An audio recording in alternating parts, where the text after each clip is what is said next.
ते अमर करूं सतलोक पठाऊं, ताते बंदी छोड़ कहाँ।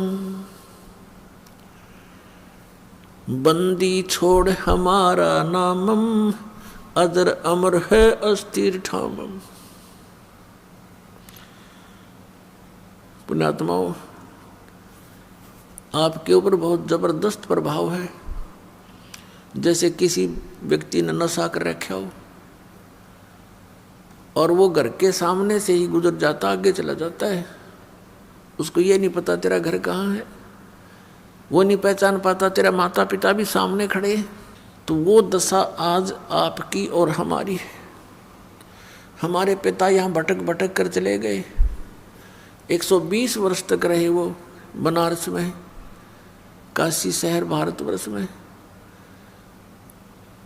सन 1398 से सन 1518 तक एक अपने विधान अनुसार एक सिंपल मैन की, एक साधारण मनुष्य का रोल भूमिका करके और वो परमात्मा अपना तत्व ज्ञान प्रचार करके और जो लीला भगवान किया करते हैं वो करते ही करते हैं।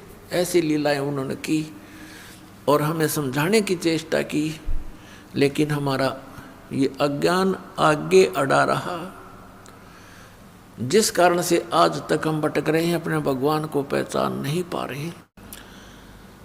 परमात्मा ने आकर हमें बताया, एक पुण्य एक पापी आया, एक है सूम दलेल रे, गरीबदास हरि नाम बिना, सब ही जम की जेल रे। जैसे कुछ पुण्य आत्माएं हैं, अच्छी आत्माएं हैं, नेक नीति से जीवन निर्वाह कर रहे हैं, वो किसी को कष्ट नहीं देते, भगवान से डरने वाले भी हैं, लेकिन वो भक्ति नहीं कर रहे क्योंकि उनको ज्ञान नहीं कि एक और काम आवश्यक है। उस कार्य से वो अपरिचित होने के कारण फिर भी अपने जीवन को बहुत ही बचा कर चलते हैं। और एक व्यक्ति दूसरा उसके साथ है, शराब भी पीता है, चोरी भी करता है, और भी बदमाशी करता है, और वो भी अपना जीवन जी रहा है। और फिर क्या होता है, इन दोनों में अंतर क्या है? जनसाधारण तो ये कहेगा कि ये नेक आदमी तो बहुत अच्छा है और ये निकम्मा आदमी तो निकम्मा बहुत है, ये तो अंडरस्टूड है। लेकिन जब हम इस अध्यात्म ज्ञान से तोलेंगे,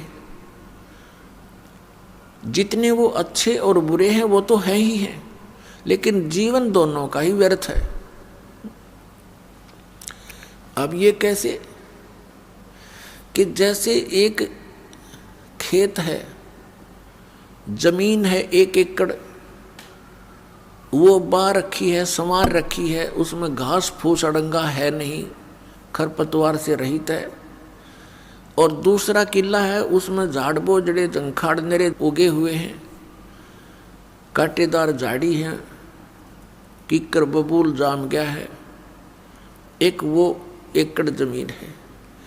यदि उस बाहे संवारे खेत में, एकड़ जमीन में बीज नहीं बोया तो दोनों एक जैसे हैं।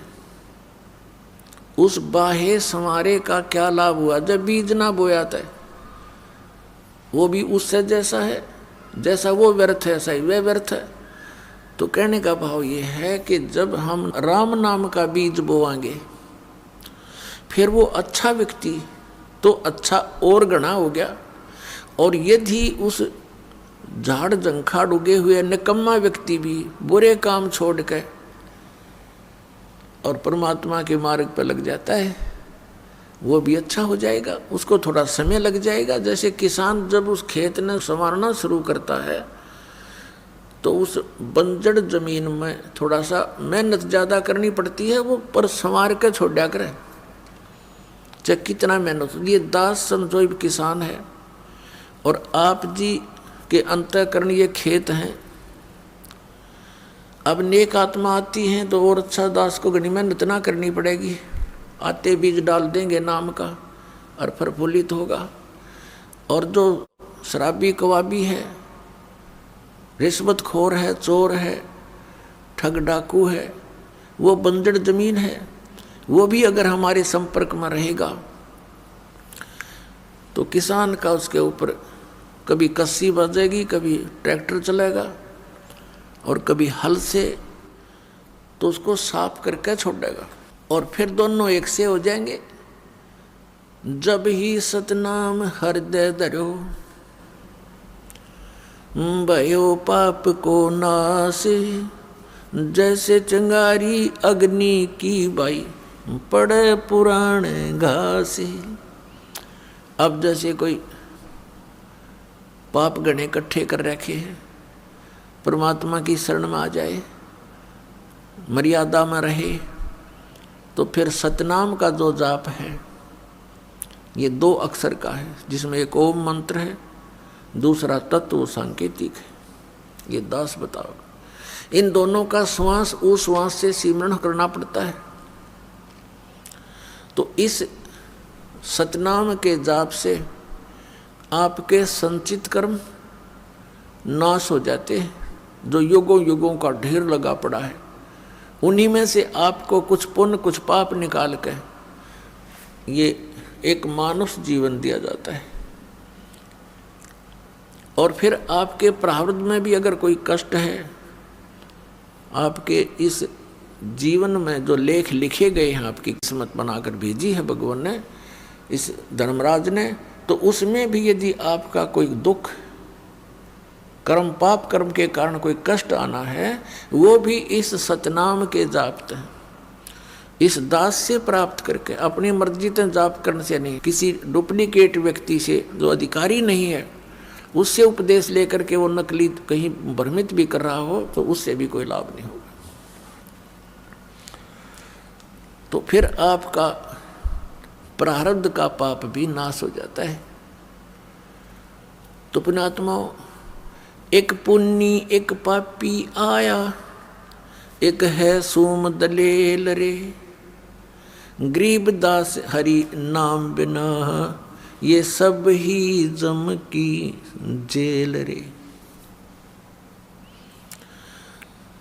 कहते जब तक सतनाम आपको प्राप्त नहीं होगा, पापी है वो नरक में चला जाएगा, को पुण्य करता वो स्वर्ग में। फिर दोनों खाली हो गए, पाप वाला नरक में पाप खत्म करके, स्वर्ग वाला स्वर्ग में पुण्य खत्म करके, और फिर वह दोनों वापस यहाँ पर इसी काल की जेल में।